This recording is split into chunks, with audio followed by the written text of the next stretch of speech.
Bonjour à tous, merci Thierry pour cette introduction. Je suis vraiment ravie d'animer cette table ronde où nous devions être 5, mais nous sommes que 3 finalement. Aujourd'hui, en tant que dirigeante d'un média avec lequel nous valorisons notre savoir-faire français, je tiens à remercier toute l'organisation des REMA 2024, nos 2 intervenants qui vont nous partager savoir et expérience, et vous tous, chers publics, pour votre présence. Je vous propose d'entrer directement dans le vif du sujet avec une première thématique. Aujourd'hui, les métiers d'art, avec leur richesse et leur diversité, jouent un rôle essentiel dans la construction et le renforcement de l'identité culturelle de nos territoires. Olivier, vous êtes aujourd'hui directeur de l'hospitalité chez Maison Ruinart. Comment Maison Ruinart participe à la valorisation des savoir-faire locaux aujourd'hui ? Merci Julie. Alors on le fait de très nombreuses et diverses façons. Prenons quelques exemples concrets pour aider chacun à comprendre comment une maison centenaire peut, comme la Maison Ruinart, valoriser les métiers d'art au quotidien.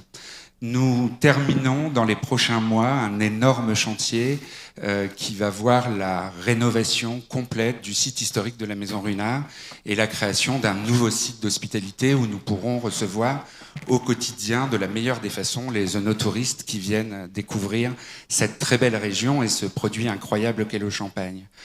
Quand on a décidé, il y a 3 ans, 4 ans maintenant, avec le président de la Maison Ruinart, Frédéric Dufour, de partir sur ce projet, on a d'abord fait un appel à projet auprès d'architectes. On a fait un concours, on a sélectionné un architecte, et puis l'architecte nous a fait un magnifique projet en verre et béton. Et on a réfléchi avec Frédéric et on s'est dit que le béton, c'était pas exactement ce qu'on voulait montrer. C'était pas une technique particulièrement artisanale et particulièrement respectueuse de l'environnement. Et on a décidé de travailler la pierre locale, quasiment la même pierre que celle qui est sur la cathédrale de Reims aujourd'hui. Et on a fait appel à une entreprise du patrimoine vivant qui est installée à Reims depuis très longtemps, la société Léon Noël, tailleur de pierre. Et on a construit comme ça un pavillon qui est d'une part absolument splendide, même s'il n'est pas complètement terminé à l'intérieur aujourd'hui, et qui va laisser sur l'environnement économique une trace marquante. La pierre vient de Soissons, Soissons c'est 50 km de Reims. Les artisans qui l'ont taillé au quotidien et qui l'ont monté de façon assez impressionnante sont rémois. Et donc comme ça, on a marqué notre présence économique sur la région. Ensuite, on fait à l'intérieur de ce pavillon appel à beaucoup d'autres artisans d'art, là aussi locaux ou installés sur des territoires français quand le savoir-faire local n'existe pas, des verriers, des entreprises avec des techniques très particulières. Je pense à la société Cogitech, qui est une autre société du patrimoine vivant et qui a créé de magnifiques cils qui vont rythmer comme ça le cheminement à l'intérieur du pavillon en utilisant des techniques. Normalement, ils font des matériaux en fibre de verre. Là, on a fait faire une fibre de papier, puisque le papier, c'est un élément qui est d'une part respectueux de l'environnement quand il est travaillé comme il le faut, sélectionné comme il le faut, qui a un impact bien moindre que tout le reste. Donc voilà, avec ces savoir-faire artisanaux spécifiques, on réussit à laisser une empreinte qui est pas juste une empreinte sur l'environnement, elle est réduite sur l'environnement, mais elle est importante économiquement pour des artisans et des savoir-faire qui sont français et spécifiques. Merci Olivier. Philippe, même question. Comment les savoir-faire locaux des métiers d'art peuvent-ils être mis en avant aujourd'hui pour enrichir l'identité et l'image d'un territoire ? Mais bonjour à toutes et à tous. L'important, c'est ça, c'est de pouvoir travailler avec les artisans, de pouvoir faire cette connexion justement au quotidien, et quels que soient nos métiers, on pourrait dire l'artisanat d'art ou la sculpture, avec la cuisine, pardon, ou la gastronomie, qu'est-ce qu'elle vient faire ? Justement, il y a plein de combinaisons très transversales, je peux y arriver, transversales, pour pouvoir travailler justement ensemble. Le but, c'est de pouvoir se comprendre, pouvoir comprendre l'un et l'autre, comprendre le métier de l'un et de l'autre. Je prends un exemple, on travaille avec la tonnerie de Champagne, qui font bien sûr les tonneaux, mais pas que. On a réussi justement à développer plein d'objets avec eux, justement les sortir un peu de ce travail au quotidien, de pouvoir développer, c'est comme un métier d'art. L'artisanat qui est mis en avant avec des vinaigriers, des huiliers, de pouvoir optimiser aussi. On parlait aussi côté durable du bois, parce que voilà, on est sur des chaînes qui ont 150 ans, bien sûr qu'on valorise sur ces tonneaux, Mais il y a toujours des chutes, et ces chutes, on va aussi les valoriser sur des dessous de saucières, sur des oreillers, sur différents éléments qu'on va mettre sur l'art de la table. L'art de la table qui est important aujourd'hui, parce que c'est mettre en avant justement tous ces métiers, donc céramistes, les mosaïstes, les métiers aussi, les verriers d'art, les verriers comme l'atelier Simon Marc, avec qui on travaille aussi, qui est une belle entreprise locale, qui a fait aussi certains vitraux de cette fameuse cathédrale, et qu'on met en avant sur différents objets, pour des repose couteaux, pour une sculpture aussi, qui met, quand on rentre dans ce bar, dans ce restaurant, symbolisant les différents cépages, avec ces packs de verre qui vont être très présentes. Voilà. Le but, c'est de pouvoir travailler avec eux, mais avoir une histoire aussi. Et c'est pas juste de poser un élément, c'est de trouver une connexion mutuelle. Merci Philippe. Olivier, justement, est-ce qu'aujourd'hui, vous développez des synergies avec Philippe? Et si oui, de quel type? On développe énormément de synergies avec Philippe. Je ne vais pas toutes pouvoir vous les raconter, mais j'ai un souvenir, Philippe, tu diras si je me trompe, il y a quelques années, nous avons... la maison Ruinart t'a sollicité pour aller rencontrer justement un vitrailliste et t'a demandé d'imaginer autour de cette rencontre un plat qui est devenu peut-être aujourd'hui, alors en tous les cas, l'inspiration de ce plat que tu avais créé à l'époque est devenu aujourd'hui ton plat signature, la magnifique rosace de la cathédrale de Reims qu'on trouve à la carte Charban. Alors, je conseille quand même à tout le monde d'aller, non pas déguster ce plat, qui est bien entendu excellent, mais d'aller le voir. C'est juste lui-même une œuvre d'art. Je crois qu'une partie de ce plat est née d'une collaboration que nous avions fait ensemble il y a maintenant 6 ou 7 ans. Exactement, donc c'était aussi cette découverte justement de ces ateliers. Et encore une fois, on a fait la démarche d'aller voir cet atelier, comprendre leur travail, et de pouvoir... créer quelque chose autour de cela, donc voilà, recréer justement cette rosace, j'appelle ça hommage à Notre-Dame de Reims, parce qu'en visuel, on va retrouver cette rosace qui va être dessinée à main levée, avec différents éléments, avec des purées, des condiments, ça va être d'une bisque, d'un condiment citron, d'une huile, et tout ça pour représenter un vitrail. Le visuel est intéressant, mais quand le visuel est associé au goût, et c'est là où on expose. Et c'est ce travail justement qui tire vers le haut, parce qu'il y a eu ce concours en disant, vous m'entendez? Oui. Ce concours en disant que cette maison de champagne qui veut aussi développer l'artisanat d'art ou mettre en valeur l'artisanat d'art et l'associer avec la gastronomie. Bon, voilà, la première étape, c'était un dessin sur une table, et puis ce dessin sur une table s'est décliné sur une assiette qu'on pose sur la table et qu'on puisse déguster. Voilà.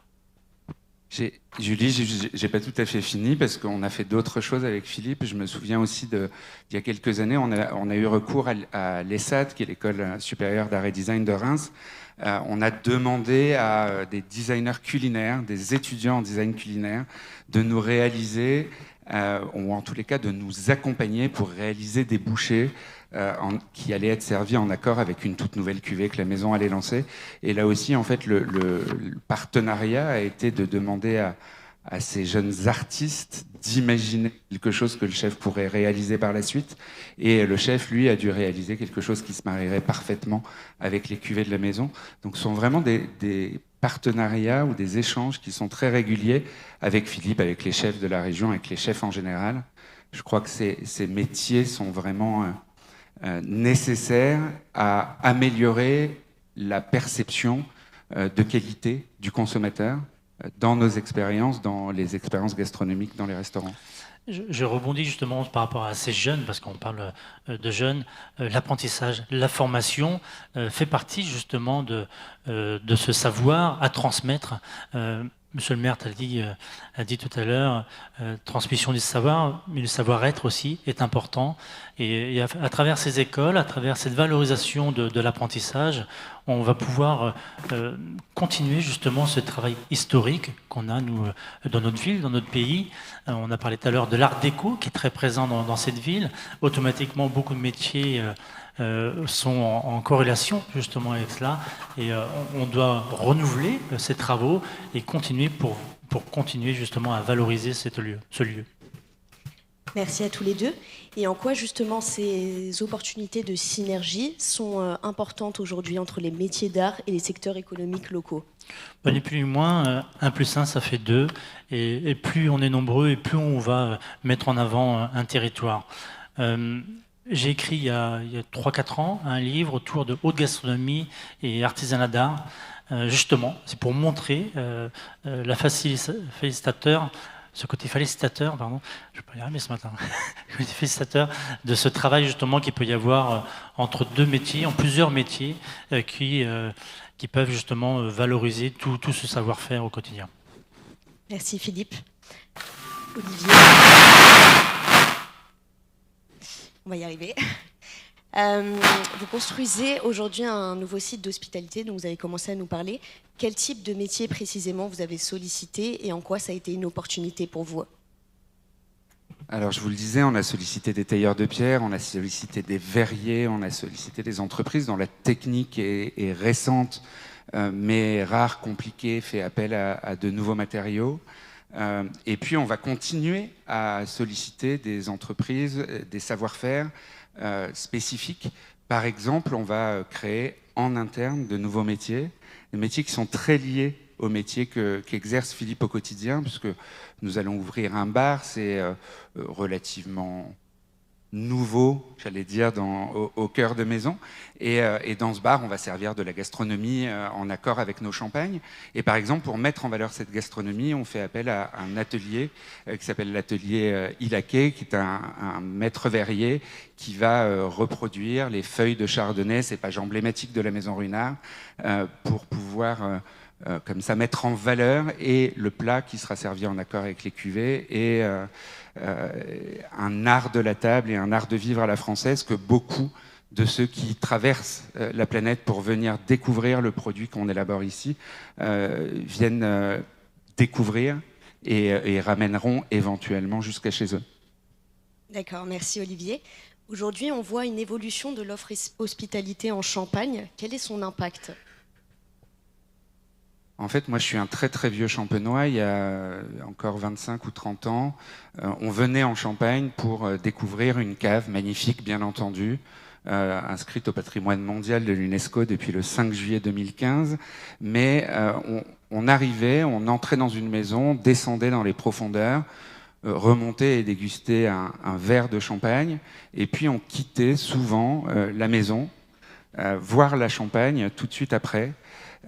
Depuis quelques années maintenant se développent des activités annexes. Les champenois ont enfin accepté, je crois, à la fin des années 90, que le produit qu'ils élaborent est un vin avant tout. D'ailleurs, on utilise de plus en plus souvent dans nos maisons le terme de vin.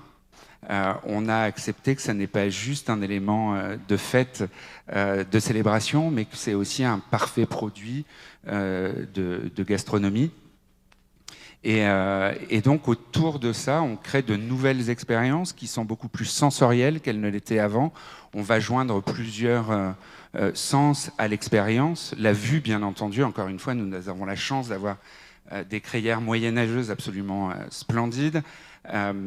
On va joindre l'odorat, parce que quand on déguste un vin, on le sent et on en découvre les arômes d'abord avec le nez. On va bien entendu utiliser nos papilles et pour avoir la complexité du vin que nous élaborons, mais aussi pour le marier avec une gastronomie, qu'elle soit simple, quotidienne ou de très haute voltige, comme celle que Philippe élabore au quotidien. Et donc, on va chercher à immerger dans notre univers le visiteur. On va aussi chercher de plus en plus à l'inciter, après être venu nous voir, avoir passé 2, 3, 4 heures au cœur de la maison, de rester sur le territoire pour aller découvrir d'autres richesses. Philippe parlait de l'atelier Simon Marc, mais nous avons à Reims de très nombreuses choses à voir, de très nombreux musées. Certains sont en rénovation et rouvriront prochainement, mais ils sont tous très intimement liés à l'art et au métier autour de l'art. Donc l'offre en Champagne se diversifie, elle se démocratise aussi, alors qu'il fallait parfois payer relativement cher pour faire une visite. Vous pouvez simplement aujourd'hui entrer dans une maison et consommer avec modération bien sûr, un verre des excellents champagnes élaborés. Donc on permet aux visiteurs, aux œnotouristes de venir sur le territoire et d'y rester bien plus longtemps qu'avant, ce qui leur permet aussi d'aller déguster la formidable cuisine de Philippe. Merci, monsieur. Merci à tous les deux. Philippe, quelles politiques publiques sont pour vous aujourd'hui les plus efficaces pour soutenir les métiers d'art et leur contribution au développement économique local? On a besoin, bien sûr, de la politique, des institutions, parce qu'on a besoin de subventions, hein, bien sûr, pour qu'ils puissent créer aussi leur atelier, créer de l'emploi, partager justement avec les autres. Donc on est là aussi pour soutenir de notre côté, soutenir leur travail. On parlait tout à l'heure des arts de la table, on parle du champagne. Moi, mon immersion au niveau du restaurant, je commence par l'arbanothèque, ce que j'ai appelé l'arbanothèque, justement, c'est cette dégustation des différents cépages. Mais seul, on ne fait pas grand-chose, c'est-à-dire qu'on a besoin de mettre en valeur ces pièces, et donc du coup, ces bulles en verre vont mettre en avant, mettre en lumière certaines pièces, d'autres pièces en céramique. Voilà, on a besoin de cet échange et de pouvoir le valoriser. Et aujourd'hui, grâce aux politiques ou aux différentes institutions, associations qui aident justement les artisans, nous, ça nous sert, ça nous permet d'attirer aussi une clientèle, une autre clientèle, de raconter une histoire locale, de pouvoir aboutir justement cette histoire qu'il peut y avoir autour du Champagne, de cette ville et de la France.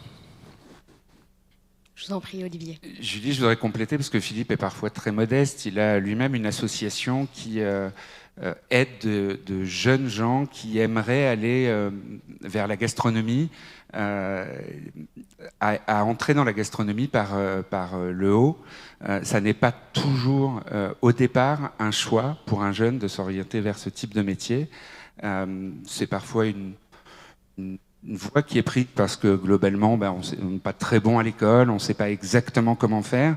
Et Philippe, avec son association 1001, qui porte le Trophée 1000 par exemple, va accompagner ceux qui ont vraiment envie de réussir dans ce métier et à aller vers ces métiers d'art que sont les métiers de la gastronomie.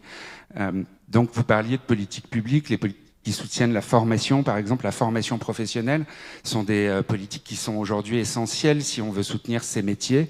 Il faut des moyens pour correctement enseigner ces métiers d'art, il faut des moyens pour attirer des candidats vers ces métiers, il faut être capable de communiquer autour de leur attrait, leur spécificité, leur précision et aider des jeunes qui sont parfois un peu perdus à aller vers quelque chose dans lequel ils vont pouvoir complètement s'exprimer, dans lequel ils vont pouvoir se réaliser.